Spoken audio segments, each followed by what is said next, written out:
Speeding. Speeding. Speeding. 5, 4, 3, 2, 1. The world is changing faster than ever. What used to take decades is now taking years or even months. What you see right now is the illusion that people have had for many decades about the workplace being this secure place to work the rest of your life. For the first time in the history of our nation, our children will not do as well as us. We've seen our friends get laid off. We've been laid off. We've had our pay cut. People are overworked and underpaid. They seem to have less time and less freedom. They live under constant pressure. This is going to be forced. And so even if your employer loves you, they may have to cut you. There's something wrong that on Monday morning, the heart attack rate increases by 35%. Technology is accelerating, job security is declining. It just doesn't seem like the old models of making a living are as reliable as they used to be. Every aspect of our lives, there's a better way out there, but we're still doing it the old way. We live in the greatest country on the planet, and there are a lot of people sitting around complaining and being cynical. Like everyone's whining about this old model, and I'm like, why don't you leave it? Look at all this over here. Look at all this opportunity. Since so much of our lives revolve around our work and the way we make our living, many people are thinking there just has to be a better way. The biggest challenge facing our world today is not making money, is what are we going to do with all the displaced, unemployed people? People are afraid that they're going to make the wrong decision. People are afraid of the unknown. People are afraid that maybe I don't have the skills. Hey, sports fans, industrial age is over. It's dead. It's dying. That's why going to school to get a job is an obsolete idea. A steady paycheck is an industrial age idea.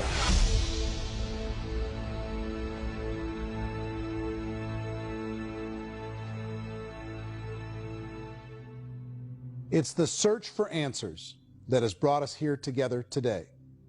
My name is Eric Worre, and for almost 30 years I've been an entrepreneur, struggling at times, but ultimately succeeding. As a best-selling author, speaker, and business owner, I've spent my entire career helping millions of people around the world to become entrepreneurs. And I believe strongly that there is, in fact, a better way when it comes to how we make a living. The career landscape has changed dramatically, and many are still working in a model that is completely out of date. What worked for previous generations isn't working as well for people today. In this film, we're going to explore 3 important questions. First, what's really going on in our working world today? Second, in this new economy, is it better to become an entrepreneur, or is it safer to work for someone else? And third, if a person decides to become an entrepreneur and start their own business, how can they do it without taking on massive risk? To help in this journey, I've brought together some of the greatest experts and thought leaders in the field of entrepreneurship to share the real facts with you. My intention is to give you new information that will allow you to make choices that are not limited by an old, outdated model. Let's start by understanding what's going on in our working world today.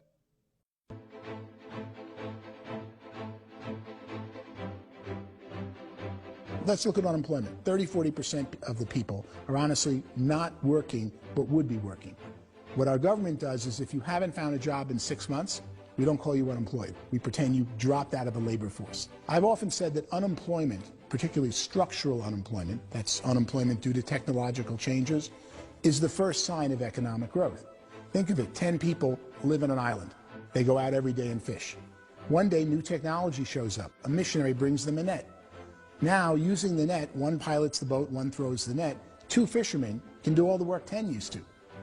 That's a 500% increase in productivity, 2 doing the work of 10, in one day. You don't have to learn a lot to learn how to throw a net instead of throw a fishing line. The island's got a big problem, 80% unemployment. But the island still has all the wealth of the fish because the 2 people produce as much fish as 10 did. Now, of course, looking back in history, these changes used to take thousands of years. And during that time, we went into farming and transportation. Some of us became doctors and some teachers and lawyers, and we developed all these new professions and new manufacturing jobs. Today, these changes are occurring literally in one day when a new technological advance occurs, and we don't have the social structures to deal with it or to retrain the unemployed people. So one of the things that I think is interesting as I travel across the country and really travel around the world is the way that we work and the way we get paid for work is changing pretty dramatically. On a global basis, everything is being turned upside down because of the rapidly advancing technologies.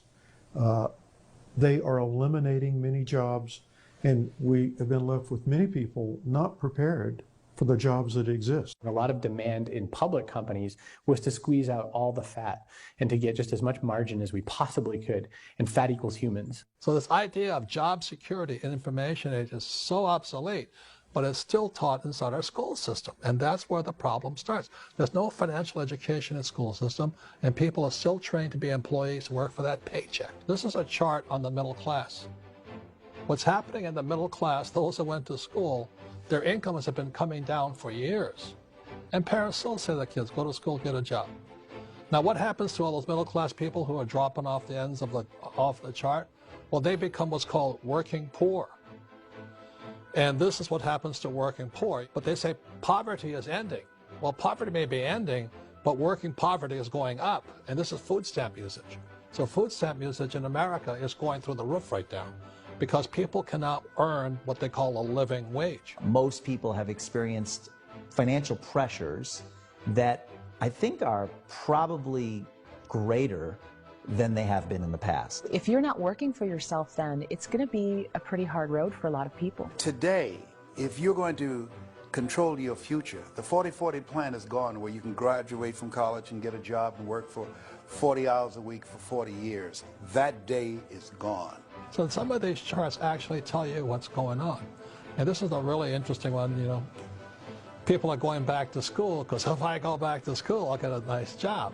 But this is what's happening to, it's called Sallie Mae, which is the student loan case.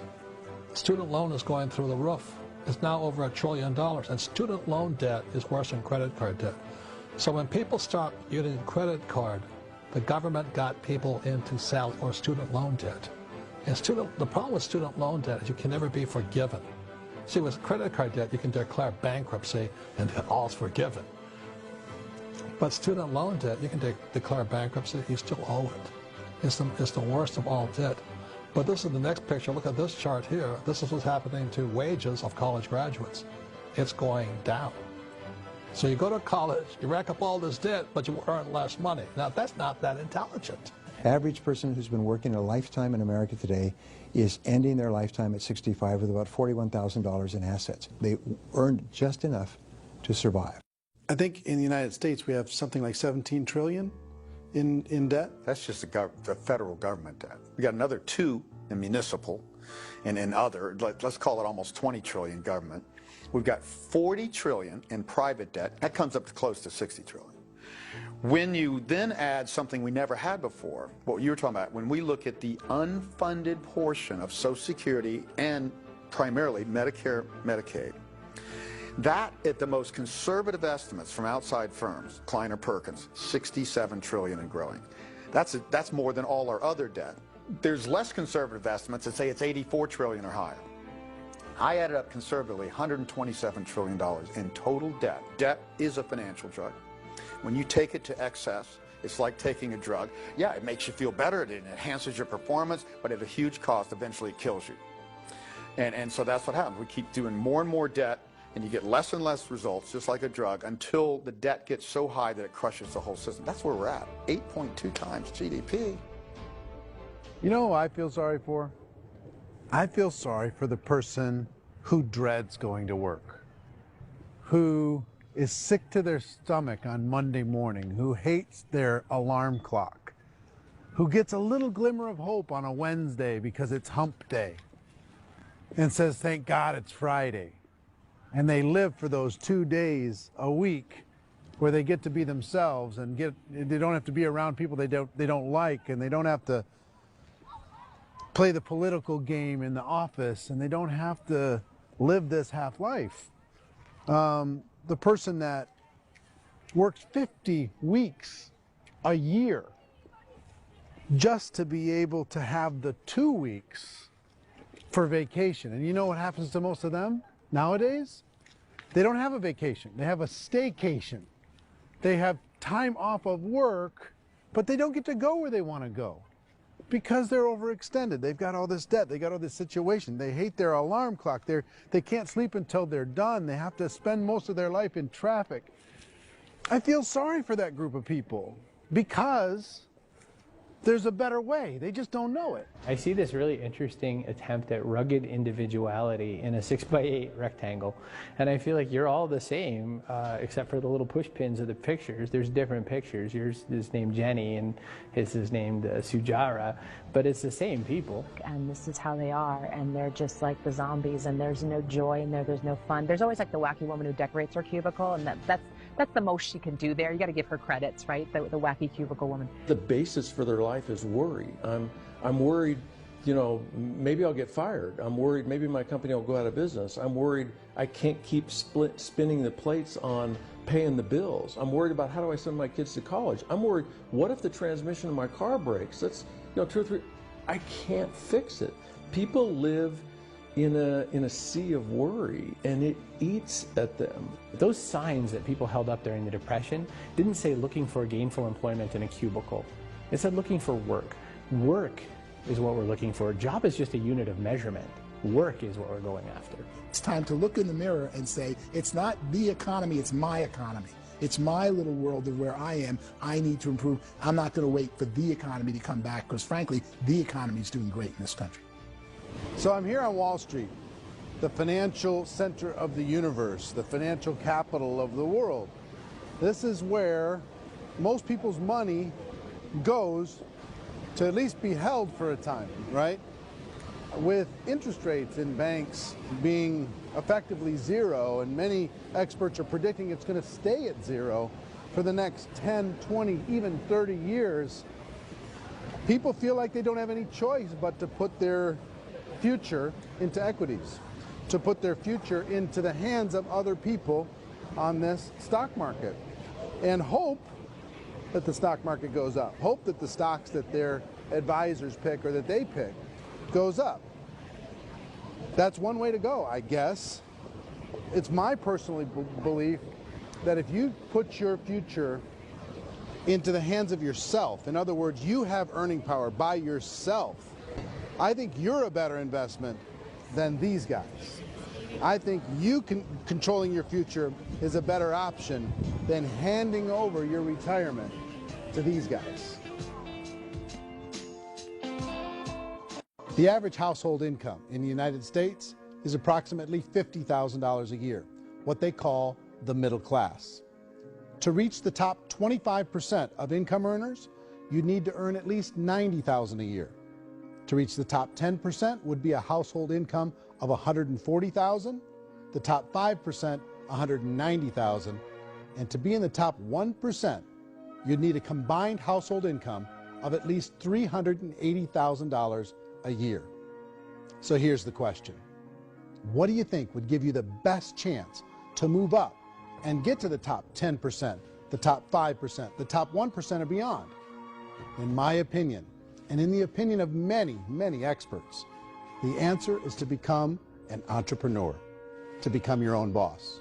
I think you have to be a business owner. I can't, the only time I ever say to someone it'd be great to be an employee is when they've already told me they've surrendered. I only tell people who are wounded spiritually that they should be an employee. And it's that feeling that you get when you pick up the backpack off the little Cub Scout and say, "Don't worry, little guy, we'll get you back to the camp." You know, it is in no way a kindness when I tell someone they'd be a great employee. The other status symbol really increasingly is lifestyle. And people who can own their own business, maybe even work out of their house, that, I tell you, people admire that. Like, gosh, I wish I could do that. The spirit of the entrepreneur is to be a risk taker and to be resourceful and unstoppable, and to have a vision of yourself beyond where you are and not willing to settle for life as it is. You think about the great entrepreneurs, they're visionary, they have heart, they're willing to do today what others won't so they can do tomorrow what others can't. Personally, I don't think of the new economy, the old economy. I create my own economy. The entrepreneur's in control. I decide what the economy is going to be like. In the world of entrepreneurship, there are no limits. You can make as much as you want. The depending on how much you want to work and how smart you are and how great a team you put together. There's no more lifetime rewarding business than being an entrepreneur. Why in America, where anyone could be anything, would people want to give up their freedom and become effectively a modern-day slave, told shut up and be here every morning at 7:30, leave at 5:30, and do what I tell you? If people decide to become an entrepreneur and work for themselves, they have some traditional options, but they're riskier than you might think. Any kind of a retail business, retail build-outs, is extremely expensive. Even just these small little yogurt stores where they're putting little yogurt machines and you get all the different flavors, you're spending $200,000, $300,000, $400,000 to open a yogurt shop. I would love to buy a Dunkin' Donuts, but it's a $500,000 or so to start. I don't quite have that just-in-case money. Risking lose it all, and most guys do 2 or 3 times, and even big guys like Branson, because I'm such a fan of his, half his companies don't work. If you make $1 million, your problems are going to go. If you make $1 billion, your problems are really going to go. Just the opposite. You and I know when you're making $1 million, you get $1 million responsibilities. You make $1 billion, you got 1,000 times $1 million responsibilities. And most people say, I'd love to be my own boss. 70% of Americans would love to be their own boss, according to recent polls. But they don't know how to get there. Because what are you going to do? One, you could buy an existing business. If somebody's selling an existing business, you have to ask why. Usually because it's probably hard. It's probably not making as much money as they hope. 2, they could buy a franchise. A little less risk, proven system, but it's expensive to be able to do that. 3, they could start something from scratch. And that's where a lot of people feel like, I don't have the chops to do it. I don't have the money. I don't have the product idea. I don't have the expertise. I don't have whatever it's going to take to be able to get there, and I can't risk my family to do it. So, 4th, they could become an investor. A lot of people in this town invest to try and figure out a way, but you got to be pretty smart with that game too, right? Venture capitalists, who are the very best and most sophisticated in investing in new breakthrough businesses, make it on 1 out of 11. That means 10 out of 11 are mediocre or fail. Most of them fail. That's the risk there. An angel investor is lucky to get 1 out of 15 or 20. A business is a team sport. Like, I have to have accountants, I have to have engineers, I have to have system designers, I have to have sales, marketing, I have to have accounting, I have to have mission statements, I have to have legal and all that. The average Joe Schmo, even me, I go out there, I don't have the skills to put a business together. I think the bottom line for the 4 traditional options is they take money, sometimes a lot of it. They take expertise, and they take time. All of that adds up to just too much risk for most people. I bought a business from somebody else, and it was a lot of work. And you start wondering, what did I just buy? Because I guess ultimately I own your email list, and I just overpaid for it. People that start their own business, they spend a lot of money, they spend a lot of time, a lot of effort to get things started. And the more you invest on the upfront, the harder you typically work at it. I can tell you what the success rate is of a restaurant. What is it? They're crazy enough. About 90% of them fail. About 90%, in how quickly?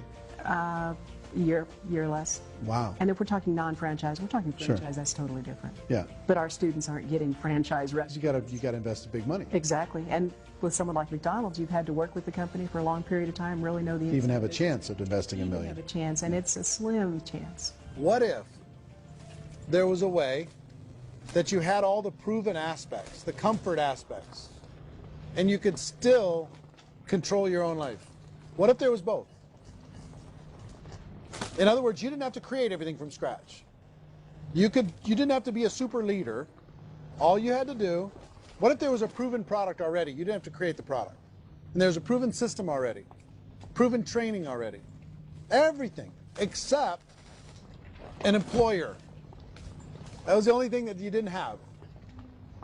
Do you think more people would be open to working for themselves in that environment?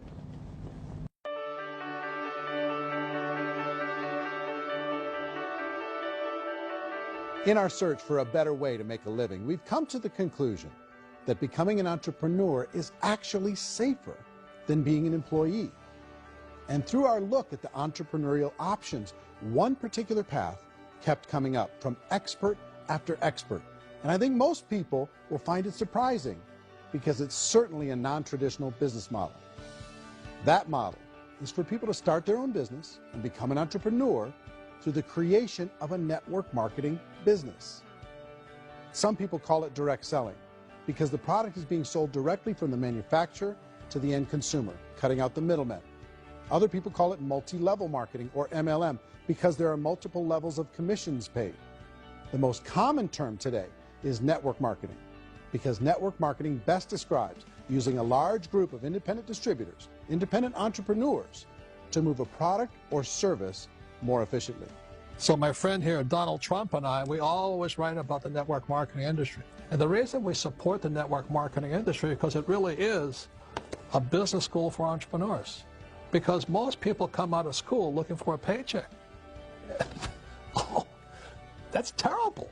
I went to network marketing like that.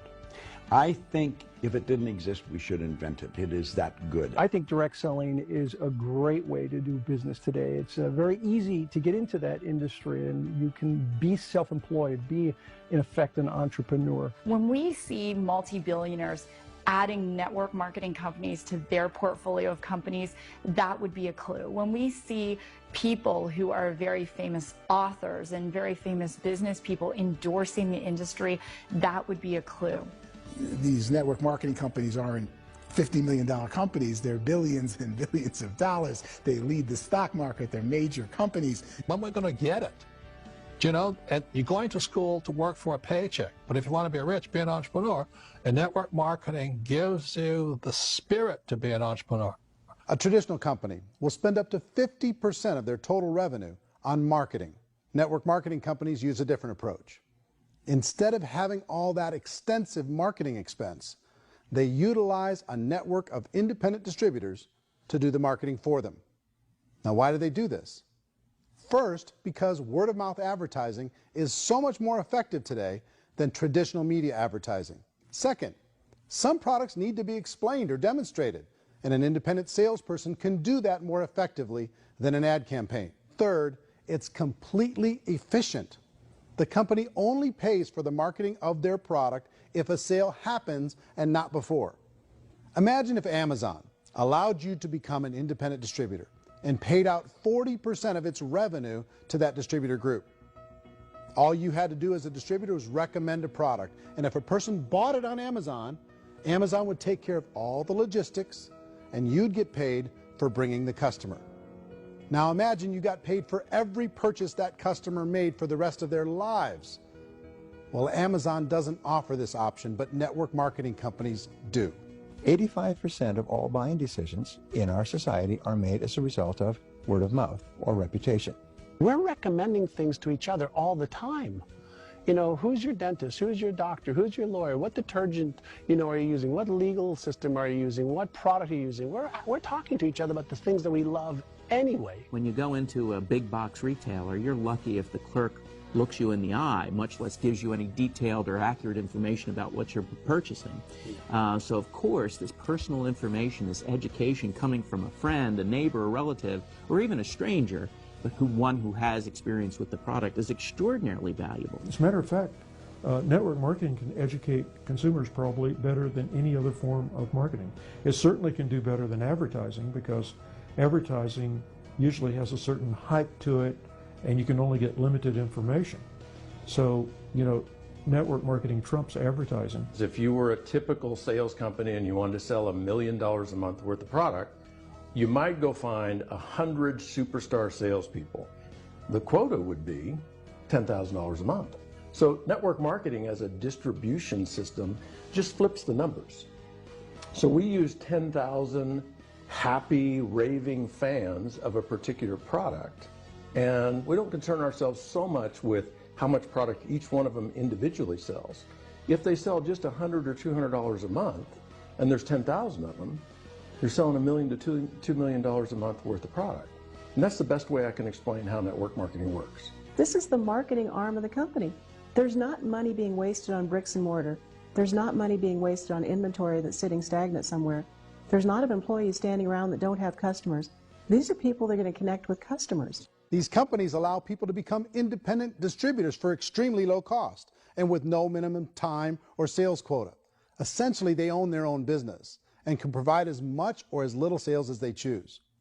In other words, the distributor gets all the benefits of traditional business ownership without the risk. The advantage of network marketing is the ease of entry, the low risk, and the low startup cost, because almost everything else has very high risk. You can get in for a minimal investment. You're buying into a system that's already been proven, products or services that have been proven to work. The keys to network marketing is providing an opportunity for the masses to get involved, providing an opportunity for the average person who doesn't have the resources to start their own business. All of this so far is fairly straightforward, but network marketing offers another benefit, and it's this benefit that makes it so interesting for entrepreneurs. Network marketing allows a distributor to build their own network of other distributors and then compensates them on the sales created by that entire group. Direct selling is, at its base, very simple. It's the sale of a product or service to an individual on a face-to-face, one-on-one basis, just the way we're talking right now. But there's an important element as well, and that's the offering in conjunction with that sale of product, the offering of an opportunity for someone to make something of themselves. No matter what your social status is, no matter what language that you speak, I mean, look how many unbelievable people are becoming successful to speak every kind of language out there. What an awesome gift to give the world. Instead of having to work your way up in a system and prove that you could be a sales manager, they just decided everybody can be a sales manager. Everybody gets to build a sales team from day one. And so what that brought into the system of growth as a direct selling company is the concept of compounding or geometric progression. Because now you can actually grow sales force very quickly because everybody is enrolling people in their own sales force. People who are like, oh, this is weird, I'm building a sales team, or what do you think you do at a regular company? How do you think a regular company works? Network marketing is the only industry that doesn't say your past determines your future. It looks at your past and says, okay, now what can we train you to do so you can have a great future? Every other employer out there wants to exploit you for what you already know, not teach you something new. Network marketing has a potential to save the United States and the world, because it's going to teach people not to be employees, but to be entrepreneurs.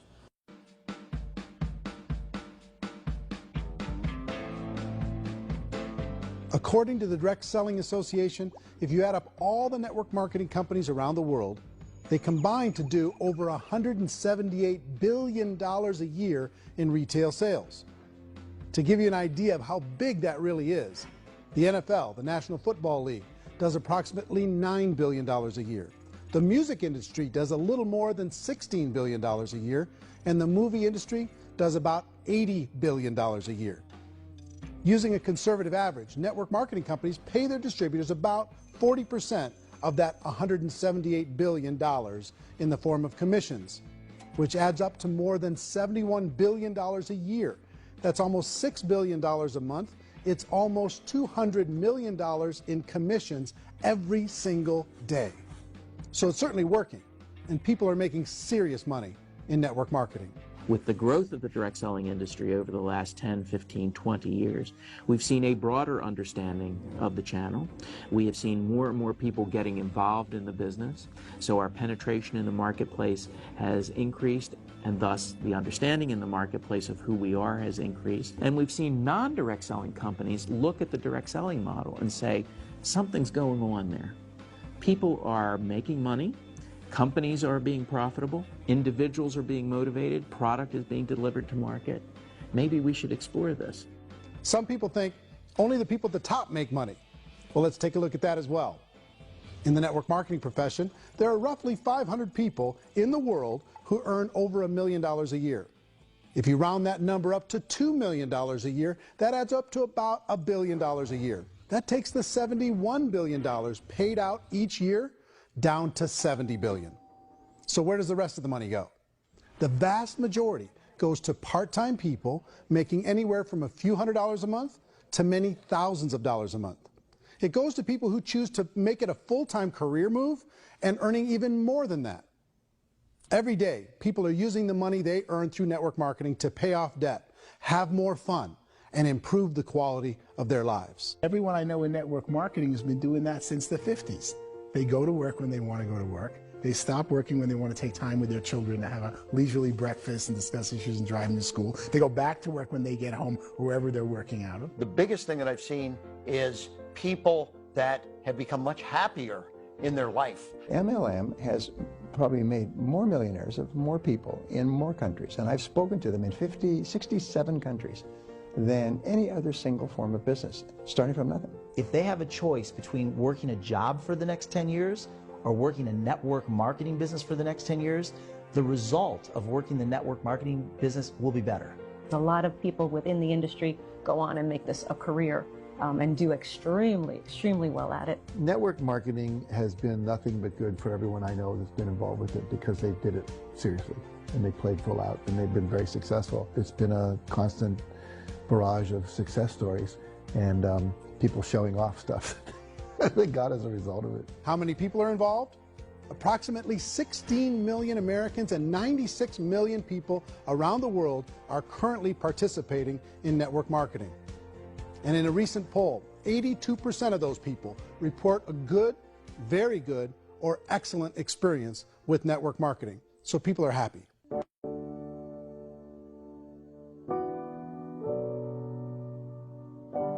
So I've taken a look at the network marketing profession and really tried to understand why so many people are confused as to the validity of this as a business. One is this pyramid shape. People get really messed up with this pyramid. Oh, it's one of those pyramid things. So I just think there are a lot of haters out there who really don't understand the industry and say, oh, it's a get-rich-quick scheme. It's a pyramid. Well, corporate America is a pyramid scheme. You know what I mean? It goes like this. You have thousands of MBAs, let's say working for Ford or General Motors or Coca-Cola. If all these MBAs are all trying to get to here, that's a pyramid. Only one guy's going to make it. Every 10 years, one's going to make it. Whereas you look at network marketing, it's like this. So you're here, and your job is to develop other CEOs coming up behind you. So it's an inverse pyramid. In network marketing, it's a very simple concept. If you sell product, you get paid. It is paid based on production. There is no first mover's advantage. There is no investment component where the more somebody spends, the more they're entitled to make. So the two are polar opposites of each other. It doesn't matter what shape the company is or the compensation plan is shaped, whether it's a circle or a pyramid or a triangle or a trapezoid, it doesn't matter. If compensation is coming primarily from recruitment, then you've got a problem. On the other hand, if an operation is basing their compensation to participants on the basis of sales, even when those sales are generated by people you've recruited, well, then you're a perfectly legitimate enterprise. That's the legal test, it's the practical test. Another issue that's been true in the past that is no longer true now is people used to be in network marketing loaded up with products that they couldn't sell and they ended up a loser. They ended up with a bunch of product in their garage, they ended up with a bunch of products sitting in their kitchen shelves or whatever, and they thought they could sell it and then they weren't willing to or able to sell it and they ended up with a bunch of stuff and they were bitter about it. There was this thing called front loading where you had to buy if you bought $25,000 worth of product, you got better commissions and all this. Today, it's almost all done by computer. It's direct mail comes from a warehouse somewhere else. You don't have to have all this inventory. You don't have to stock up. It's a paperless world now. Most of it's done online. You have a back office. It really works. And I mean, the technology has changed everything. Third issue is people start talking about 99% of people in network marketing don't make any money. Well, we've talked about that over the course of this journey together. Almost $200 million a day is being paid out to network marketing distributors around the world. The naysayers, the people who say that it doesn't work, are usually the ones who just don't know how to make it work for themselves. And so they're giving you an opinion, and I tell people, don't confuse people's opinions with expertise, because opinions are free. And don't confuse sincerity with the truth, because people could be sincerely wrong. But here's the reality inside of network marketing. The vast majority of people that get involved in network marketing just become customers, and they get involved to be able to purchase product at a lower price. If you take Costco as an example, if a person goes into Costco and gets a membership to Costco so they can get a lower price on the product, we don't call that person a loser because they have a bunch of product that they walked out with with a smile on their face. Yet when some people want to take a look at network marketing, they say, well, those people, they're just using the product and they aren't earning an income, so they must be a loser. They're not a loser, they're a happy customer. That's the vast majority of people that are involved in network marketing. Now, a smaller percentage of those people decide to go build a business. They earn $300 a month, $500 a month, $1,000, $2,000. That's the bulk of earnings in network marketing. And then there's the few that really decide to take it serious, really decide to build a large network, really work to make that network very, very productive. And those people make huge amounts of money and there's no cap. What I do as an outside economist, just somebody looking at this industry like any other industry I speak and say, look, what's the realities of this? 1% do incredibly well. 10% generate some additional income at pretty low risk and effort. That's not, and 90% of people roughly end up customers. One thing that I think is real when it comes to people's perceptions about network marketing is people put this, and distributors, I think, involved in network marketing have some responsibility for this. They have sometimes unrealistic claims about the product or about the income. Most people who become distributors, they want the money, they want to be successful, but they don't have the skills. They don't know what to do. And when people don't know what to do and they're in a new business, they're scared. And when they're scared, they panic and desperation kind of sets in. So they think everyone they talk to has to get in. So if I talk to you and you say, well, no, I don't have time to do that, they're like, no, I need you. You have to do this or I won't be successful. So I start clawing on you. I start that desperation. So then I start making claims about the product, which are not appropriate, probably not even true. Or I start saying, oh, let me show you how you can make all this money and you don't have to do anything, Eric. And so you just totally misrepresent the opportunity, and you're clingy with people because you think you need everybody to be successful, and you don't. You know, one of the messages that I try to deliver most forcefully to companies as well as salespeople in direct selling is that you don't have to overpromise. The reality is in network marketing, there's a lot of hard work involved. There's a lot of effort. You're going to have to develop yourself. It's a business like anything else. It's going to take some time, but in my opinion, it's better.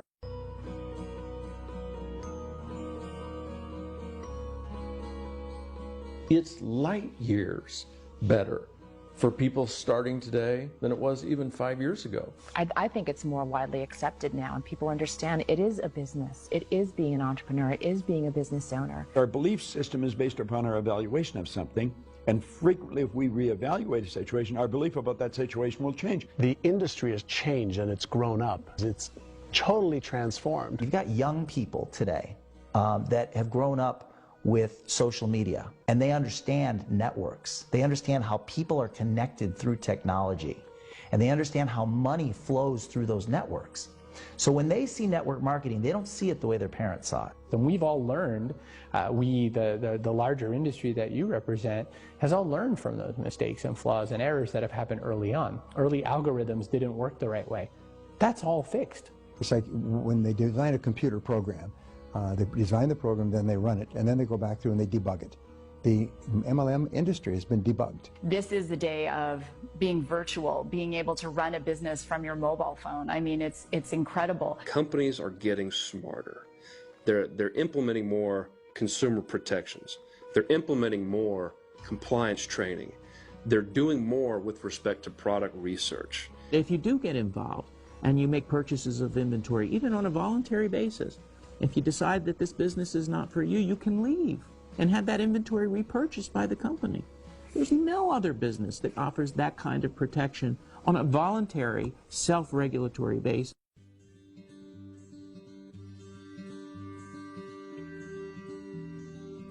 If you decide to look further into a network marketing business in order to generate more cash flow for your family, I would recommend reviewing the following 4 elements. First is the product or service. And on the product or service, I would ask 5 important questions. 1, do you like it? Is it something you would feel comfortable sharing with others? 2, is there a recognized need in the marketplace? It's hard to create a need if one isn't naturally there. 3rd, does the product meet that need? Does it solve a legitimate problem for consumers? And 4th, is it priced to sell? Can it compete in the marketplace? And fifth, is it priced for profit? Is there enough margin for the company and the distributor to be able to generate income for the long term? If you can answer the questions on the product to your satisfaction, the next element to consider is the company itself. Is it well run? Do you believe in the founders or the management team? Do you feel they have what it takes to go all the way? See, it doesn't matter how good the product is if the management can't take care of the company. Good management can change with the times. They can handle adversity. They can make good decisions. Make sure you choose a company that can serve you for a long time. The third element to consider is the compensation plan. And with that, there are three important things to look at. First, a brand new person needs to be able to generate some money fairly quickly. It may be an obvious reason, but you can probably imagine the ripple effect of a distributor getting involved and having even a small victory fast. That can only help with the overall success of the organization. Second, a person should be able to develop a moderate part-time income in a reasonable period of time. As they develop their network and as their sales grow, they should be able to enjoy more benefits. And third, for the people who are really serious, for those who decide to really go pro in the network marketing profession, there should be the possibility to make a serious full-time income if they work hard and are committed to developing their skills. If you're comfortable with the product, the company, and the compensation plan, the last thing you should look at is the support that will be made available to you. Does the company have a website? Does it have a solid online reporting tool? Do they have comprehensive training available? Do they host events to help you build your business? If you decide to do this, what kind of a support system can you plug into? Choosing a network marketing company is a personal decision. But evaluating the four elements of product, company, compensation plan, and support is a great place to start. Is the company promising that you're going to get rich quick or that you can make a lot of money without a lot of effort? That's a red flag. Is there a product that you really believe in that you think can be sold? Or are you being told by salespeople or the person who's trying to recruit you or by the company itself that don't worry about the product, all you have to do is recruit other people into the business? Red flag, warning sign. If you're hearing that, take a second or even a third look. Get to know the customers, the products, the business, have some success, and see where the opportunities might take you to move up in the organization. You want to find out how concerned are they about my education, my training, and my development? Is there a space for me to grow? Most important question. Learn everything that you can about the product. Make sure it's something that you believe in, and learn everything you can about the industry and work that system. You have to be very passionate about whatever that company is doing. I would get involved. You can always test drive anything, you know, the product, the service, the community, and then lean into it a bit. If it feels good, then lean into it a lot. Behind me is the Lincoln Memorial.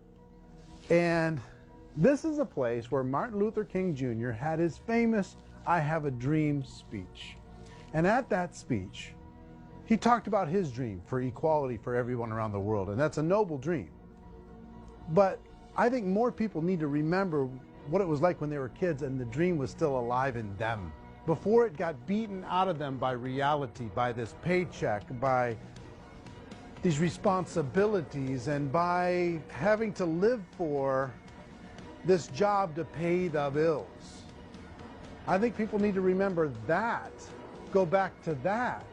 Once they know that there's a better way, I think their future is going to be much brighter. They can live a better life.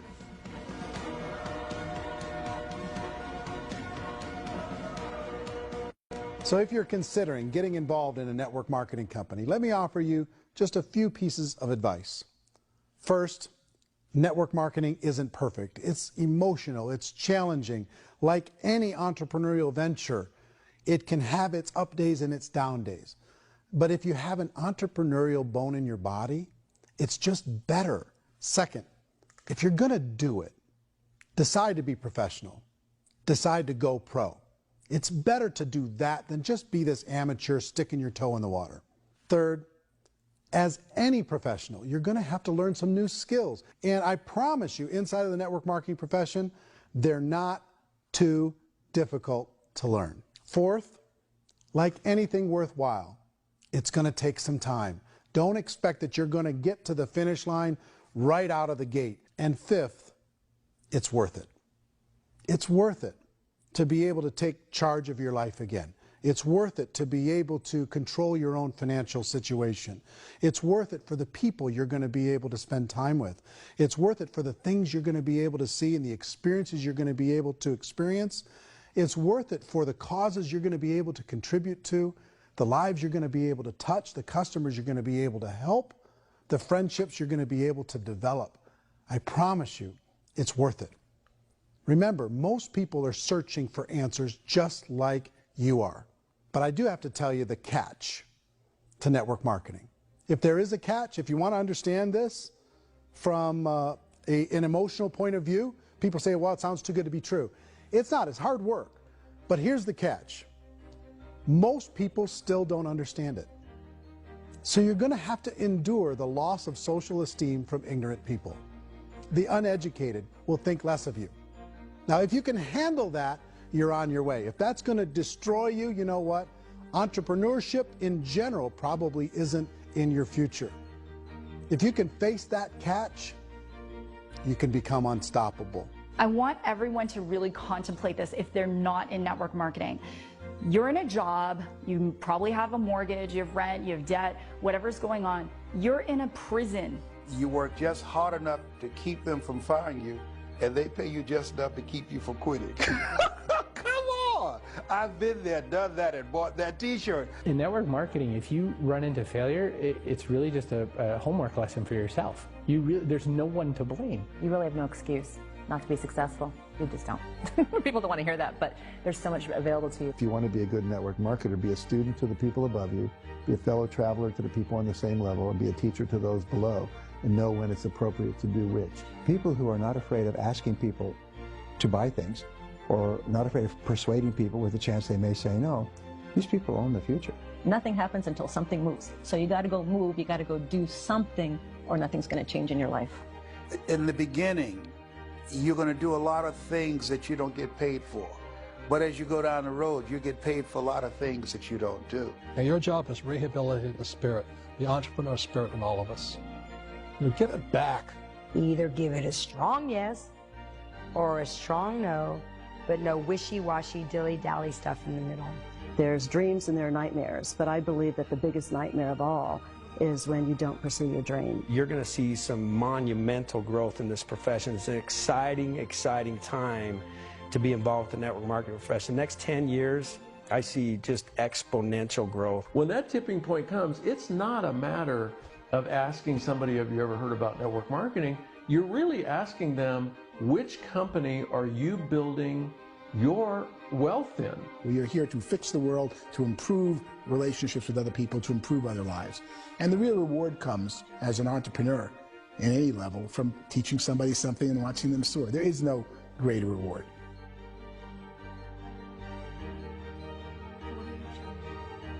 Life's too short to spend it living someone else's dream instead of your own.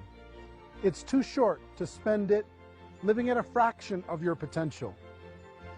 Can being an entrepreneur be a challenge at times? Sure. But here's what you get in exchange. It can be yours.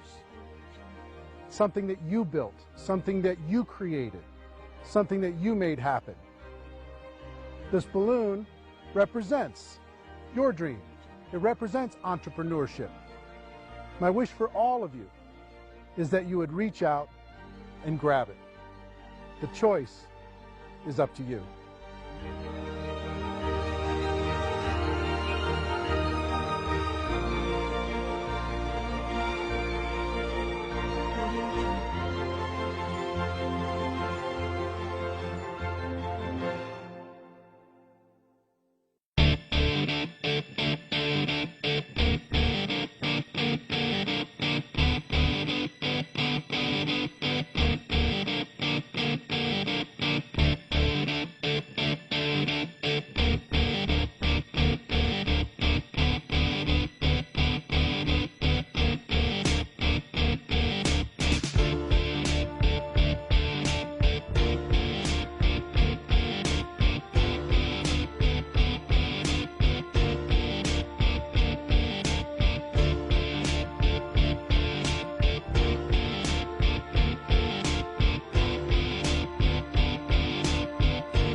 mention the word scam? Why did you mention the word scam? The only reason it is a scam is because... Oh, that's terrible.